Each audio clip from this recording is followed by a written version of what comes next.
আসসালামু আলাইকুম প্রিয় দর্শক।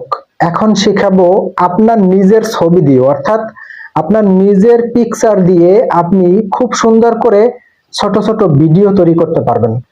আপনার নিজের ফটো দিয়ে আপনি নিজেই খুব সুন্দর করে প্রফেশনাল ভিডিও তৈরি করতে পারবেন এবং সেই ভিডিওটা আপনি বিভিন্ন সোশ্যাল মিডিয়ার বিভিন্ন প্ল্যাটফর্মে আপলোড করতে পারবেন। তো সেই ভিডিওটা আপনি কিভাবে তৈরি করবেন, কি অ্যাপস লাগবে, সেই কাজটাই আসলে মূলত এখন শেখাবো। চলুন মূল কাজে চলে যাই। আপনার নিজের ছবি দিয়ে ভিডিও তৈরি করার জন্য আপনার ছোট্ট একটা অ্যাপ্লিকেশন লাগবে।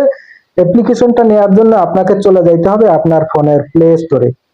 আমি আমার ফোনের প্লে স্টোরে আসলাম। এখানে সার্চ বক্স পাবেন। সার্চ বক্সে আপনাকে লিখতে হবে ভি ইমেজ। আমি ভি ইমেজ লিখে সার্চ করলাম। এই যে লোগোটা দেখেন আপনারা, এই লোগোটা